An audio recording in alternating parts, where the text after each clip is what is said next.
Question number यहाँ पर first कहता है लिंगराज मंदिर कहाँ स्थित है। बिल्कुल इजी क्वेश्चन दे रखा, तो याद रखिए भुवनेश्वर में। भुवनेश्वर कहाँ है, तो याद रखिएगा ये उड़ीसा का कैपिटल है भुवनेश्वर। याद रखिए बिल्कुल इजी सा क्वेश्चन दे रखा। और ये जो लिंगराज जो मंदिर है ये किस पत्थर का बना हुआ, तो याद रखिए लाल पत्थर का। याद रखिएगा लाल पत्थर का ये बना हुआ। ठीक है, चलिए आगे बढ़ते हम लोग। क्वेश्चन नंबर यहाँ पे 2 कहता है तृतीय बौद्ध संगीति किस स्थान पर आयोजित की गई थी। तृतीय पूछ रहा है कि कहाँ पर हुआ था, तो याद रखिएगा ये पाटलिपुत्रा में हुआ था। अब पाटलिपुत्रा जब हुआ तो उस वक्त किसका शासन काल था। अगर शासन काल पूछेगा तो याद रखिएगा किसका था, तो अशोक था। उस समय अध्यक्ष कौन था, तो याद रखिए मोगलुपुत्र तीस्त। और ये कब हुआ था, तो याद रखिए 255 में। याद 255 ईस्वी पूर्व में हुआ था। कहाँ हुआ था, तो पाटलिपुत्रा में। ठीक है, इस किसके शासन काल में, तो अशोक के शासन। अब रहा कि पहला किसके शासन काल में हुआ था, तो याद रखिए अजातशत्रु के शासन काल में। और द्वितीय बौद्ध संगीति जो हुआ था वह कालाशोक के शासन काल में। और चतुर हो जाएगा आपका कनिष्क के शासन काल में। ठीक है, चलिए आगे बढ़ते हम लोग। ये रहा क्वेश्चन नंबर आपका 3। क्वेश्चन नंबर 3 कहता है किस मुगल शासक की पत्नी ने अपनी पति के लिए मकबरा बनाया था। ठीक है, तो इसका राइट आंसर आपको कौन होगा, डी हो जाएगा, नहीं हुमायूं ने। याद रखिएगा हुमायूं ने। ठीक है, चलिए ये रहा अगला प्रश्न।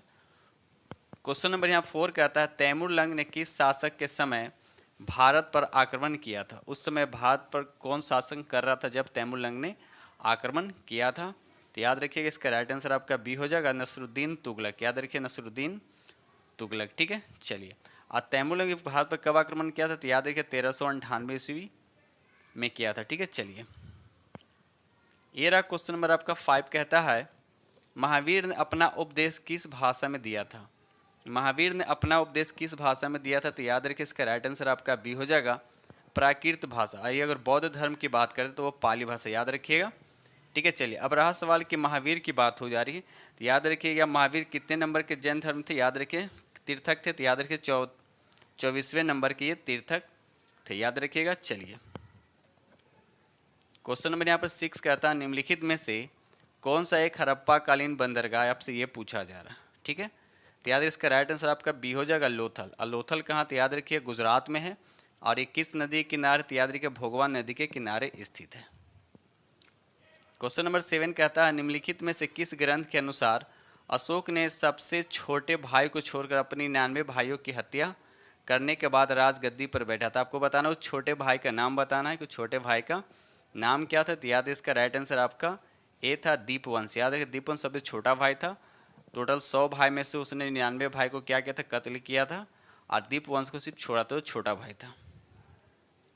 क्वेश्चन नंबर यहाँ पे 8 कहता है मेगास्थिनिस निम्न में से किस के राज दरबार में दूत बनकर आया था। बिल्कुल इजी क्वेश्चन है, आप लोगों को तो पता ही होगा। तो याद है इसका राइट आंसर आपका डी हो जाएगा मौर्य वंश। याद रखिएगा मौर्य वंश। अशासक मेगास्थिनिस की बात हो रहा था, इसने इंडिका में मौर्य युग समाज और संस्कृति के साथ साथ पाटलिपुत्र नगर का भी उसमें वर्णन किया। ठीक है, सब याद रखिएगा।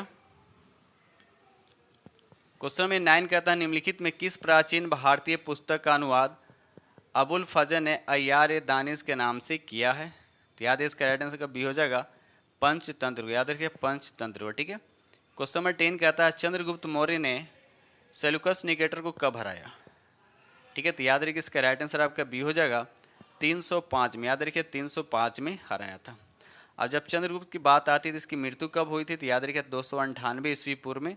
और कहाँ हुआ था, श्रवण बेलगोला में इसकी मृत्यु हुई थी। किसका, चंद्रगुप्त मौर्य का। अब श्रवण बेलगोला की बात है तो ये कहाँ है, तो याद रखिए कर्नाटक में है। कहाँ है, तो कर्नाटक में है। याद रखिएगा। ठीक है, चलिए क्वेश्चन नंबर यहाँ पे 11 कहता है किस प्रकार की भूमि को अपरहत कहा जाता है, तो याद रखिए बिना जोती हुई जंगली भूमि को क्या कहा जाता है, अपरहत कहा जाता है। ठीक है, चलिए ये रहा अगला प्रश्न। क्वेश्चन नंबर 12 कहता है खेरा का युद्ध किनके बीच हुआ था। खेरा का युद्ध किनके बीच हुआ था, याद रखिएगा साहू और ताराबाई। अब साहू की बात है, साहू कौन था, संभाजी का पुत्र था साहू।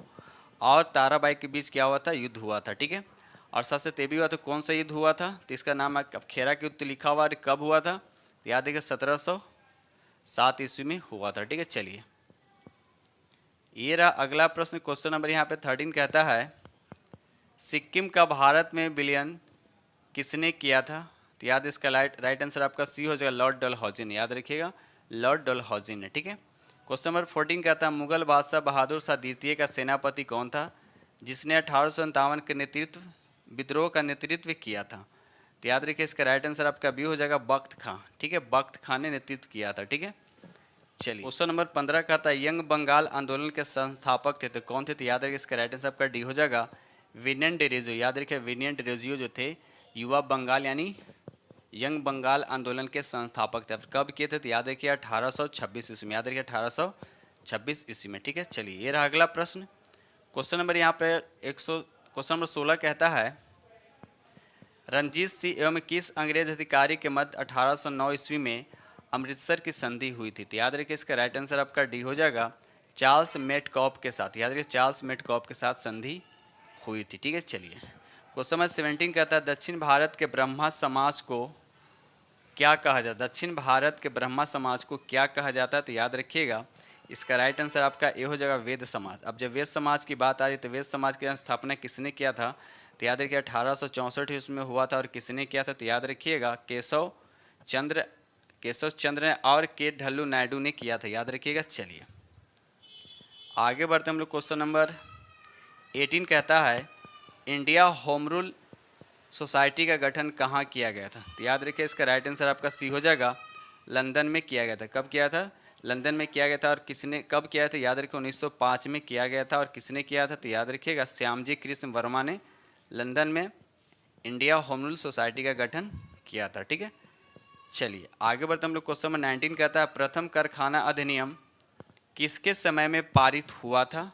तो इसका राइट आंसर आपका ये हो जाएगा लॉर्ड रिपन के समय में क्या हुआ था, पारित हुआ था। अब प्रथम कारखाना अधिनियम कब हुआ था, तो याद रखिए 1881 ईस्वी में। याद रखिए 1881 ईस्वी में। ठीक है, क्वेश्चन नंबर यहाँ पे 20 कहता है दादा भाई नौरोजी किस वर्ष ब्रिटिश हाउस ऑफ कॉमन्स हेतु चुने गए थे। तो याद रखिए इसका राइट आंसर आपका डी हो जाएगा 1892 में। याद रखिए 1892 में चुने गए थे। ठीक है, चलिए क्वेश्चन नंबर 21 कहता है काकोरी षड्यंत्र कब घटित हुआ था। ये घटना कब हुआ था आपसे ये पूछा गया। तो याद रखिए इसका राइट आंसर आपका बी हो जाएगा 9 अगस्त 1925 को। याद रखिए 9 अगस्त 1925 को। ठीक है, और कहाँ हुआ था, तो काकोरी नामक स्थान पे, इसलिए इसका नाम काकोरी षड्यंत्र पड़ा। ठीक है, चलिए आगे बढ़ते हैं हम लोग। क्वेश्चन नंबर यहाँ पे 22 कहता है व्हाई सोशलिज्म किसकी रचना है। व्हाई सोशलिज्म किसकी रचना है, तो याद है इसका राइट आंसर आपका बी हो जाएगा जयप्रकाश नारायण का। ठीक है, चलिए ये रहा अगला प्रश्न। क्वेश्चन नंबर 23 भारत में अंग्रेजों के समय में प्रथम जनगणना किसके कार्यकाल में हुआ था। प्रथम पूछा जा रहा है किसके कार्यकाल में हुआ था। तो याद रखिएगा इसका राइट आंसर आपका सी होगा लॉर्ड मेयो के कार्यकाल में हुआ था। ठीक है, लॉर्ड मेयो के कार्यकाल में हुआ था। लेकिन पूछा जाए कि लेकिन सही जनगणना नियमित जनगणना कब हुआ था, तो याद रखिए लॉर्ड रिपन के काल में नियमित जनगणना हुआ था। कब, तो याद रखिए 1881 में। ठीक है, चलिए क्वेश्चन नंबर यहाँ पर 24 कहता है किसके विरोध में भारत छोड़ो आंदोलन प्रारंभ किया गया था। तो याद रखिए इसका राइट आंसर आपका बी हो जाएगा क्रिप्स मिशन। क्रिप्स मिशन के विरोध में भारत छोड़ो आंदोलन शुरू किया था। भारत छोड़ो आंदोलन कब शुरू किया गया था, तो याद रखिए 1942 ईस्वी में। याद रखिएगा। चलिए क्वेश्चन नंबर 25 कहता है भगत सिंह द्वारा केंद्रीय विधानसभा में कब बम फेंका गया। तो याद इसका राइट आंसर आपका ए हो जाएगा 8 अप्रैल 1929 को। याद रखिए 8 अप्रैल 1929 को। ठीक है, चलिए ये रहा अगला प्रश्न। क्वेश्चन नंबर 26 कहता है निम्नलिखित में कौन सी घटना पहले हुई है। आपको बताना है इसमें कौन सी घटना पहले। अगर हम साइमन कमीशन की बात करें तो ये हुआ था 1928 में, यानी फरवरी 1928 में इसका आगमन हुआ था। अगर वही हम बात करते हैं गांधी इरविन समझौता की, अगर गांधी इरविन समझौता की बात करते हैं तो ये हो जाएगा 4 मार्च 1931। डांडी मार्च की यात्रा की अगर हम बात करते हैं तो ये हो जाएगा आपका 1930। और सविनय अवज्ञा आंदोलन, ठीक है, सविनय अवज्ञा आंदोलन की अगर हम समाप्ति की बात करते हैं तो ये हो जाएगा 1934। तो इसमें देखिए कि कौन सी घटना पहले हुआ। तो याद रखिए यहाँ पर पहला ही ऑप्शन हो जाएगा आपका साइमन कमीशन का आगमन, राइट आंसर हो जाएगा। ठीक है, चलिए क्वेश्चन नंबर यहाँ पे 27 कहता है साइमन कमीशन के भारत आने का उद्देश्य क्या था। तो इसका यार राइट आंसर हो जाएगा आपका सी होगा प्रशासनिक सुधार। याद रखिए प्रशासनिक सुधार, ये भी क्वेश्चन बहुत बार रिपीट हो चुका है। ठीक है, चलिए दोस्तों वीडियो अच्छा लगा तो प्लीज़ लाइक जरूर कीजिएगा। जो फ्रेंड चैनल पर नए चैनल को सब्सक्राइब कर लीजिए। आप लोग के लिए इतना मेहनत करते हैं तो बस थोड़ा सा भी इससे अगर बेनिफिट हो रहा है तो प्लीज़ चैनल को लाइक कीजिएगा और सब्सक्राइब कर लीजिएगा। ठीक है, चलिए ये रहा क्वेश्चन नंबर आपका 28 कहता है रॉलेट एक्ट का प्रमुख उद्देश्य क्या था। तो याद रखिए इसका राइट आंसर आपका सी हो जाएगा, क्रांतिकारी गतिविधियों पर रोक। याद रखिएगा क्रांतिकारी गतिविधियों पर रोक। ठीक है, चलिए ये रहा अगला प्रश्न। क्वेश्चन नंबर 29 कहता है बंगाल विभाजन को रद्द किस समिति की अनुशंसा पर की गई थी। किस समिति की अनुशंसा पर की गई थी।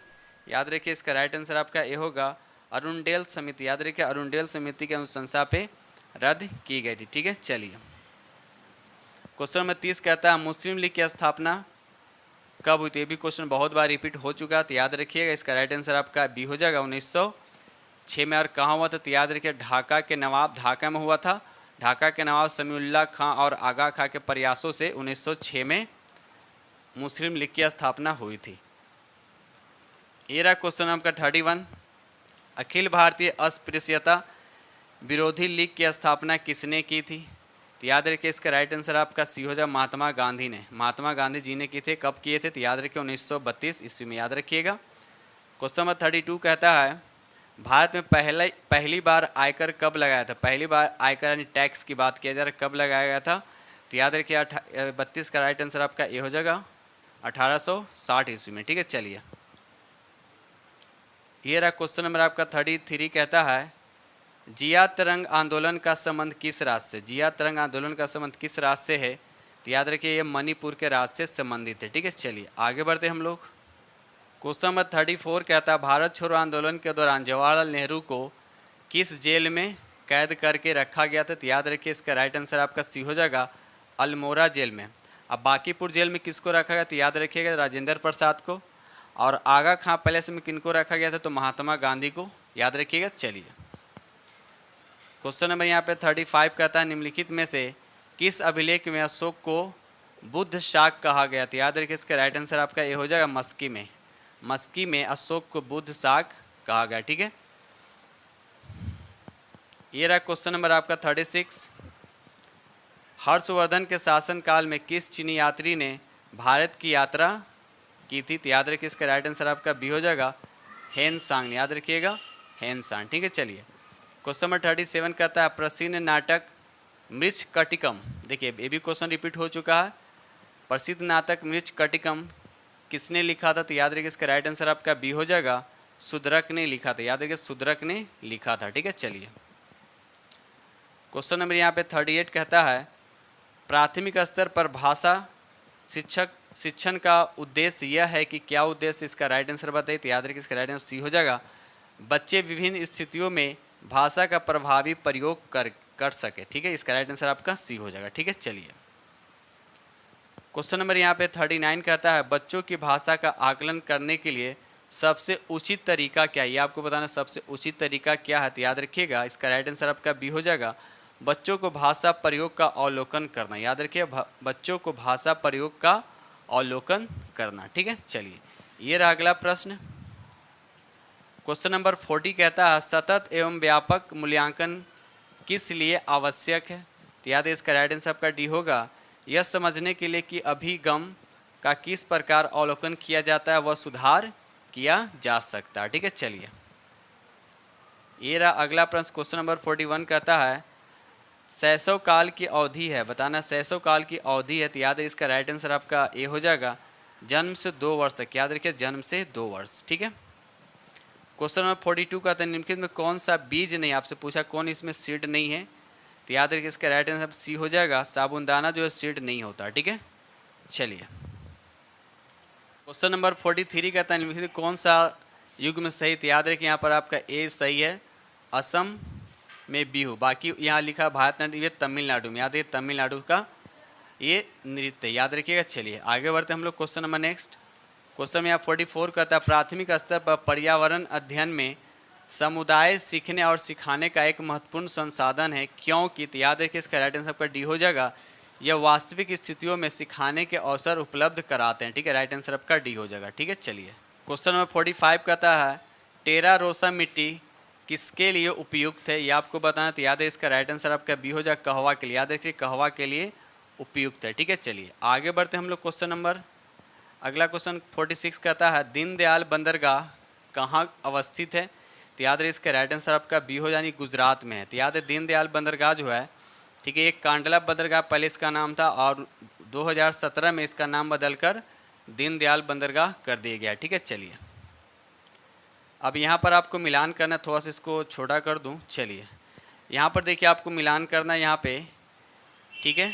तो यहाँ पर देखिए लिखा गया कि भारतीय प्रणाली विज्ञान सर्वेक्षण केंद्र कहाँ थी? ये कोलकाता में है, मतलब ए का 2 हो जाएगा। तो ए का 2 हो जाए तो बस एक ही ऑप्शन तो यहाँ पर दे रखा नहीं, राइट आंसर आपका क्या हो जाएगा? डी हो जाएगा। बाकी आप लोग मिला लीजिएगा। बी का हो जाएगा 3 भोपाल, और सी का हो जाएगा आपका 4, यानी भारतीय वन संरक्षण केंद्र का देहरादून में, और डी का हो जाएगा आपका 1। ठीक है, चलिए क्वेश्चन नंबर 48 कहता है राष्ट्रमंडल खेल 2022 के संबंध में निम्नलिखित में से कौन सा कथन सही है आपको बताना है। तो याद रखिएगा इसका राइट आंसर आपको कौन हो जाएगा? तो यहाँ पर सी हो जाएगा, यानी 1 और 3। याद रखिएगा 1 और 3। ठीक है, चलिए आगे बढ़ते क्वेश्चन नंबर 49। हाल ही में अंतर्राष्ट्रीय शतरंज महासंघ का उपाध्यक्ष किसे चुना गया है? तो याद रखिए इसका राइट आंसर आपका ये हो जाएगा विश्वनाथन आनंद को चुना गया। याद रखिएगा। चलिए क्वेश्चन नंबर 50 कहता है निम्नलिखित में से किस देश ने चंद्रमा पर अपना पहला अंतरिक्ष यान यानी दानुरी लॉन्च किया है? तो याद रखिए इसका राइट आंसर आपका बी हो जाएगा दक्षिणी कोरिया। याद रखिएगा दक्षिणी कोरिया। ठीक है, चलिए ये रहा क्वेश्चन नंबर आपका 51 कहता है निम्नलिखित में से किस मंत्रालय द्वारा आज़ादी के अमृत महोत्सव के तहत बढ़े चलो अभियान की शुरुआत की गई? किस मंत्रालय के द्वारा? तो याद रखिए इसका राइट आंसर आपका सी होगा संस्कृत मंत्रालय के द्वारा शुरुआत की गई। ठीक है, चलिए ये रहा अगला प्रश्न क्वेश्चन नंबर 52। निम्नलिखित में से कौन सा रोग जीवाणु संक्रमण है जो यौन स्पर्श के माध्यम से प्रेषित हो जाता है? तो याद रखिए इसका राइट आंसर आपका ए हो जाएगा गोनोरिया रोग। याद रखिए गोनोरिया रोग। ठीक है, चलिए ये रहा अगला प्रश्न क्वेश्चन नंबर 53 कहता है निम्नलिखित में कौन सा HIV यानी एड्स का इलाज नहीं है? तो आपको बताना है इसका राइट आंसर कौन होगा? तो बी हो जाएगा रक्तदान। याद रखिएगा रक्तदान। क्वेश्चन नंबर यहाँ 54 कहता है निम्नलिखित में कौन सा कवक रोग है जो गेहूं के पौधों को प्रभावित करता है? तो याद है इसका राइट आंसर आपका ये हो जाएगा रस्ट प्रभावित करता है। ठीक है, चलिए अगला प्रश्न क्वेश्चन नंबर 55 कहता है निम्नलिखित में से कौन सा असत्य फल का उदाहरण आपको बताना सत्य फल का उदाहरण है? तो याद रखिए इसका राइट आंसर आपका बी होगा स्ट्रॉबेरी जो है यह सत्य फल का उदाहरण है। ठीक है, चलिए अगला प्रश्न क्वेश्चन नंबर यहाँ 55 कहता है पाचन तंत्र में अग्न्याशय का क्या कार्य? पाचन तंत्र में अग्न्याशय का कार्य क्या है ये बताना। तो याद रखिए इसका राइट आंसर आपका सी हो जाएगा रक्त शर्करा के स्तर को कंट्रोल करना, मतलब नियंत्रित करना। ठीक है, चलिए क्वेश्चन नंबर 57 कहता है DNA में कितने नाइट्रोजनी क्षार पाए जाते हैं? तो याद है इसका राइट आंसर आपका सी हो जाएगा, यानी 4 पाए जाते हैं, यानी 4 पाए जाते हैं। ठीक है, चलिए ये रहा अगला प्रश्न क्वेश्चन नंबर 58 कहता है निम्नलिखित में से कौन सी सभी यूकैरियोटिक कोशिकाओं की विशेषता है? तो याद है इसका राइट आंसर आपका सी हो जाएगा एक झिल्ली युक्त नाभि की उपस्थिति। ठीक है, चलिए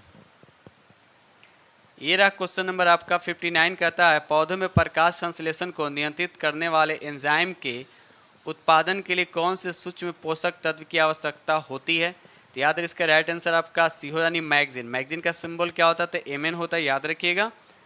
चलिए अगला प्रश्न क्वेश्चन नंबर 60 कहता है महिला प्रजनन प्रणाली में ओव्यूलेशन शुरू करने के लिए कौन सा हार्मोन्स उत्तरदायी होता है? तो याद इसका राइट आंसर आपका सी होगा ल्यूटिनाइजिंग, क्या नाम है? Luteinising hormones. याद रखिएगा। चलिए और ये कहाँ से स्रावित होता है? याद है पिट्यूटरी ग्रंथि से स्रावित होता है। ठीक है, चलिए क्वेश्चन नंबर यहाँ पे 61 कहता है चिकित्सा स्थितियों का निदान करने के लिए MRI में किसका उपयोग नहीं होता है? तो याद है इसका राइट आंसर आपका बी, यानी एक्सरे का उपयोग उसमें नहीं किया जाता। ठीक है, चलिए क्वेश्चन नंबर 62 कहता है निम्नलिखित में कौन सा कारक गुरुत्वीय त्वरण G को प्रभावित नहीं करता? G को प्रभावित नहीं करता है। तो याद है इसका राइट आंसर आपका ये होगा वस्तु का द्रव्यमान। वस्तु का द्रव्यमान जो है, वस्तु का द्रव्यमान कहीं भी रहेगा, सभी जगह सेम, चाहे अर्थ पे ले जाए चाहे मून पे ले जाए। ठीक है, चलिए आगे बढ़ते हम लोग। क्वेश्चन नंबर यहाँ पर 53 कहता है वायुमंडलीय दबाव किसी तरल का क्वथनांक को कैसे प्रभावित करता है, तो याद है इसका राइट आंसर आपका ए हो जाएगा। बढ़ते वायुमंडलीय दाब के साथ क्वथनांक भी क्या हो जाता है, बढ़ जाता है। ठीक है, चलिए आगे बढ़ते हम लोग क्वेश्चन नंबर नेक्स्ट। ये रहा क्वेश्चन नंबर आपका 64, कहता है उस घटना का क्या नाम है जिसके कारण आकाश नीला दिखाई। तो बिल्कुल इजी क्वेश्चन, याद है कि प्रकाश के परिकिरणन के कारण ऐसा होता है। ठीक है, चलिए क्वेश्चन नंबर 65 कहता है निम्नलिखित में कौन सा कारक ध्वनि की गति को प्रभावित करता है। तो यहाँ पर देखिए तापमान भी प्रभावित करता है, ऊंचाई भी करता है और आर्द्रता भी करता है। तो आपको बताना है यहाँ पर राइट आंसर कौन होगा, कौन नहीं करता पूछ रहा है, कौन नहीं। तो उपयुक्त में से सभी तो करता ही है, तो यहाँ पर राइट आंसर आपका क्या हो जाएगा, डी हो जाएगा। याद रखिए डी हो जाएगा। ठीक है, चलिए क्वेश्चन नंबर यहाँ पे 66 कहता है निम्नलिखित में से किस पदार्थ में उच्चतम विद्युत चालकता होता है। याद रखिए बिल्कुल जी क्वेश्चन है, यानी चांदी। चांदी का संकेत क्या होता है, एजी होता है। ठीक है, चलिए आगे बढ़ते हम लोग। क्वेश्चन नंबर 67 कहता है प्रकृति में पाया जाने वाला सोडियम क्लोराइड निम्नलिखित में से कौन सा खनिज होता है, यह आपसे पूछा जा रहा है। तो याद रखिए इसका राइट आंसर आपका ए हो जाएगा, हैलाइट होता है। क्या होता है, हैलाइट होता है। अब यहाँ नमक की बात हो रहा है तो सोडियम क्लोराइड नमक बोलते हैं, इसका फार्मूला होता है NaCl। याद रखिएगा। चलिए क्वेश्चन नंबर 68 कहता है निम्नलिखित में कौन सा कथन सही सुमेलित नहीं, यह आपसे पूछा गया। तो याद है इसका राइट आंसर आपका सी हो जाएगा, सबसे हल्की धातु सोडियम। ये गलत बात है, सबसे हल्की धातु लिथियम होता है। याद रखिएगा लिथियम होता है, इसलिए स्टेटमेंट जो दे रखा है ये गलत है। ठीक है, चलिए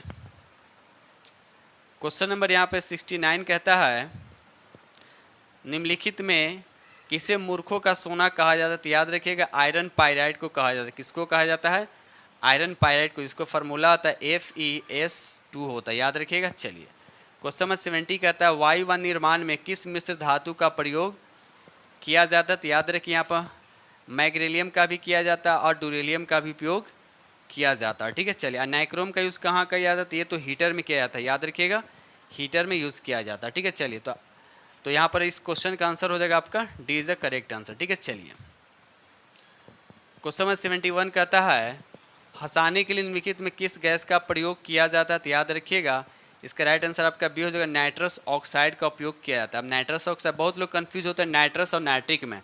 तो याद रखिए हंसाने वाला गैस जो होता है नाइट्रस ऑक्साइड होता है, जिसका फार्मूला होता है N2O होता है। अगर नाइट्रिक ऑक्साइड की बात करें तो ये होता है NO होता है। याद रखिएगा। चलिए क्वेश्चन नंबर 72 कहता है निम्नलिखित में कौन सी गैस जो फोटोकेमिकल स्मोक के कारण आंखों में जलन पैदा करती है। तो याद रखिए इसका राइट आंसर आपका ए हो जाएगा, एक्रोलिन। याद रखिएगा एक्रोलिन। ठीक है, चलिए क्वेश्चन नंबर 73 कहता है गैसों के आयतन दाब विभिन्न नियम तापों पर आचरण को दर्शाने के लिए आरेखित चक्र रेखा क्या कहलाती है। तो याद इसका राइट आंसर आपका ए हो जाएगा, आइसोथर्मल्स कहलाता है। क्या कहलाता है, आइसोथर्मल्स कहलाता है। ठीक है, चलिए आगे बढ़ते हैं हम लोग। चलिए यहाँ पर क्वेश्चन दे रखा है आपको, क्वेश्चन नंबर 74 कहता है निम्नलिखित में से कौन सा मौलिक अधिकार भारतीय नागरिकों को प्राप्त है और गैर भारतीय नागरिकों को प्राणी विदेशी को प्राप्त नहीं। था आपको बताना है इसका राइट आंसर कौन होगा। तो विचार एवं अभिव्यक्ति ये भी राइट, ये भी होगा। शांतिपूर्ण सम्मेलन ये भी सही है। अल्पसंख्यकों का अधिकार यानी 1 2 3, तो 1 2 3 किस ऑप्शन में है, यानी सी में। ठीक है, चलिए क्वेश्चन नंबर 75 कहता है कौन सा संविधान संशोधन अधिनियम संसद के सदस्य और विधानसभा सदस्यों की अयोग्यता से संबंधित है। तो याद है इसका राइट आंसर आपका बी हो जाएगा, 92वां संविधान संशोधन। याद रखिए 52 संविधान संशोधन ये कब हुआ था। तो याद रखिए 1985 में। याद रखिएगा। चलिए अब इसी संशोधन में 10वीं सूची को क्या किया था, जोड़ा गया था। याद रखिएगा 10वीं सूची जो है दल बदल से संबंधित है। ठीक है, चलिए सब फैक्ट याद रखिएगा। क्वेश्चन नंबर 76 कहता है निम्नलिखित में से यह कथन किनका है कि राज्य की नीति निदेशक सिद्धांत एक ऐसा चेक है जो बैंक की सुविधा अनुसार अदा किया जा सकता है। किसका स्टेटमेंट, याद रखिए इसका राइट आंसर आपका ए हो जाएगा, KT शाह को। याद रखिएगा KT शाह को। ठीक है, चलिए अगला प्रश्न कहता है निम्नलिखित में से अंतर्राष्ट्रीय परिषद का अध्यक्ष कौन होता है। तो याद रखिए इसका राइट आंसर आपका सी हो जाएगा, प्रधानमंत्री। याद रखिएगा प्रधानमंत्री। क्या लिखा हुआ है, निम्नलिखित में से अंतर्राज्यीय लिखा हुआ है ना, अंतर्राज्यीय परिषद का अध्यक्ष कौन होता है। तो याद रखिएगा प्रधानमंत्री होते हैं। ठीक है, चलिए आगे बढ़ते हैं हम लोग। ये रहा क्वेश्चन नंबर आपका 78 कहता है भारत के संविधान का कौन सा अनुच्छेद भारतीय निर्वाचन आयोग की स्थापना से संबंधित है। तो याद है इसका राइट आंसर आपका ए हो जाएगा अनुच्छेद 324। याद रखिए अनुच्छेद 324। ठीक है, चलिए क्वेश्चन नंबर 79 कहता है निम्नलिखित में से भारत के संविधान में 5वीं अनुसूची और 6ठी अनुसूची के उपबंध का संबंध है, ये बताना है। तो इसका राइट आंसर आपका बी हो जाएगा अनुसूचित जातियों के हितों के संरक्षण के लिए। याद रखिएगा। चलिए ये रहा क्वेश्चन नंबर आपका 80 कहता है भारत में सरकार की संसदीय प्रणाली कहाँ से ग्रहण की गई है। तो याद रखिए इसका राइट आंसर आपका बी हो जाएगा ब्रिटिश संविधान से। याद रखिए ब्रिटिश के संविधान से। ठीक है, चलिए क्वेश्चन नंबर 81 कहता है मौलिक अधिकारों के कार्यान्वयन से संबंधित मुकदमे न्यायालय के किस अधिकार क्षेत्र में आते हैं, ये आपसे पूछा गया। तो याद रखिएगा इसका राइट आंसर आपका बी हो जाएगा सर्वोच्च न्यायालय का प्राथमिक क्षेत्राधिकार में आता। ऑप्शन बी आपका करेक्ट आंसर होगा। ये रहा क्वेश्चन नंबर आपका 82 कहता है भारतीय संविधान के सदस्यों का चुनाव कैसे हुआ था। तो याद रखिए इसका राइट आंसर आपका सी हो जाएगा विभिन्न प्रांतों की विधानसभा द्वारा चुना गया था। याद रखिए इसका राइट आंसर आपका सी हो जाएगा। ठीक है, चलिए ये रहा क्वेश्चन नंबर आपका 83 कहता है किस संशोधन के तहत राष्ट्रपति को कोई भी सलाह मंत्रिपरिषद द्वारा पुनर्विचार किए जाने के लिए वापस भेजने का अधिकार प्रदत्त की गई। तो आपको बताना है किन संशोधन के तहत। याद राइट आंसर आपका बी हो जाएगा 44वां संविधान संशोधन। कब हुआ था। तो याद रखिएगा 1978 ईस्वी में हुआ था। ठीक है, चलिए आगे बढ़ते क्वेश्चन नंबर 84 कहता है किस संविधान संशोधन में से किस एक के अंतर्गत दिल्ली राष्ट्रीय राजधानी बन रहा। कौन सा संविधान संशोधन था। तो याद रखिए राइट आंसर आपका बी हो जाएगा 69वां संविधान संशोधन। और किस अधिनियम कब हुआ था। तो 1991 में। ठीक है, चलिए आगे बढ़ते हैं हम लोग। क्वेश्चन 85 कहता है भारत में राष्ट्रपति द्वारा अनुच्छेद 123 के तहत जारी अध्यादेश संसद के सत्र प्रारंभ होने के बाद कितने समय तक प्रभावी रह सकता है। तो याद रखिए इसका राइट आंसर आपका बी हो जाए यानी 6 सप्ताह तक। याद रखिए 6 सप्ताह तक प्रभावी रह सकता है। ठीक है, चलिए क्वेश्चन 86 कहता है पंचायती राज संस्थाओं के आरक्षण संबंधी प्रावधान की चर्चा किस अनुच्छेद के तहत की गई है। तो याद है इसका राइट आंसर आपका बी हो जाएगा अनुच्छेद 243 के डी के तहत। याद रखिएगा। चलिए ये रहा क्वेश्चन नंबर आपका 87 कहता है यूके सिन्हा समिति निम्न में से किससे संबंधित है। तो याद है इसका राइट आंसर आपका सी हो जाएगा सूक्ष्म लघु और एवं माध्यम उद्योग से संबंधित है। याद रखिएगा। चलिए क्वेश्चन नंबर यहाँ पर 88 कहता है निम्नलिखित में से किस पंचवर्षीय योजना ने मानव विकास को सभी विकासात्मक प्रयासों के मूल रूप में मान्यता दी है। तो याद रखिए इसका राइट आंसर कौन होगा। तो सी हो जाएगा 8वीं पंचवर्षीय योजना। 8वीं पंचवर्षीय योजना का कब से कब था। तो याद रखिए 1992 से 1997। याद रखिएगा। चलिए क्वेश्चन नंबर हम 89 की तरफ आते हैं निम्नलिखित में किस वित्तीय वर्ष पहली बार बिहार आर्थिक सर्वेक्षण प्रकाशित किया गया था। तो याद रखिए इसका राइट आंसर आपका सी हो जाएगा 2006 से 2007। क्वेश्चन नंबर 90 कहता है निम्नलिखित में से किसे राष्ट्रीय आय की गणना में शामिल नहीं किया गया। तो याद है इसका राइट आंसर आपका सी हो जाएगा मध्यवर्ती वस्तुओं को शामिल नहीं किया गया। ठीक है, चलिए क्वेश्चन नंबर 91 कहता है प्रधानमंत्री आवास योजना के लिए घोषित कुल बजट परिव्यय कितना है। तो याद रखिए इसका राइट आंसर आपका डी हो जाएगा 79,000 करोड़ रुपया। याद रखिएगा। चलिए ये रहा क्वेश्चन नंबर आपका 92 कहता है निम्नलिखित में से कौन सा मैदान रचनात्मक मैदान का उदाहरण है। आपसे पूछा रचनात्मक मैदान का उदाहरण है। तो याद है इसका राइट आंसर आपका डी हो जाए हंगरी का मैदान। याद रखिएगा हंगरी का। क्वेश्चन नंबर आपका 93 कहता है विश्व के प्रमुख द्वीपों के समूह के संदर्भ में कौन सा तथ्य गलत है। आपसे पूछा गया था बैफिन द्वीप उत्तरी ध्रुव महासागर में सही है। ब्रिटेन पश्चिमी अटलांटिक, ये गलत है। पश्चिमी नहीं होना चाहिए, यहाँ पर उत्तरी होना चाहिए। क्या होना चाहिए। उत्तरी अटलांटिक महासागर। बाकी मेडागास्कर हिंद महासागर, ग्रीनलैंड आर्कटिक महासागर, ये तीनों सही है। बी आपका गलत है, पश्चिम नहीं होना चाहिए, यहाँ पर उत्तरी अटलांटिक महासागर होना चाहिए। ठीक है, चलिए अगला प्रश्न क्वेश्चन नंबर 94 कहता है निम्नलिखित में से भांगरा नागल किस राज्य की संयुक्त परियोजना में से एक है। तो याद इसका राइट आंसर आपका सी हो जाएगा हरियाणा, राजस्थान और पंजाब। ठीक है, अब भाखड़ा नागल जो किस नदी पे। तो याद रखिए सतलज नदी पे। याद रखिएगा। चलिए आगे बढ़ते हैं हम लोग। क्वेश्चन नंबर 95 कहता है भारत में पाए जाने वाले गद्दी एक गद्दी एक जनजाति है, किस राज्य से संबंधित है? तो याद रखिएगा इसका राइट आंसर आपका डी हो जाएगा, हिमाचल प्रदेश से संबंधित है। ठीक है, चलिए आगे बढ़ते हम लोग। क्वेश्चन नंबर 96 कहता है भारत के बंदरगाहों का सही क्रम उत्तर से दक्षिण निम्नलिखित में से क्या है? ये आपको बताना, उत्तर से दक्षिण। तो याद है इसका राइट आंसर आपका सी हो जाएगा, कांडला, हल्दिया और पारादीप और कोची। याद रखिए उत्तर से दक्षिण की बात किया जा रहा है। ठीक है, अब पूछा है कि भारत में कितने मुख्य बंदरगाह? तो याद रखिए 13 मुख्य बंदरगाह। याद रखिए 13 जो है मुख्य बंदरगाह। ठीक है, चलिए क्वेश्चन नंबर 97 कहता है निम्नलिखित में से भारत की सबसे लंबी राष्ट्रीय राजमार्ग कौन सा? ये भी बहुत बार क्वेश्चन डिस्कस किया जा चुका है। तो याद रखिएगा इसका राइट आंसर आपका बी हो जाएगा, यानी NH-44।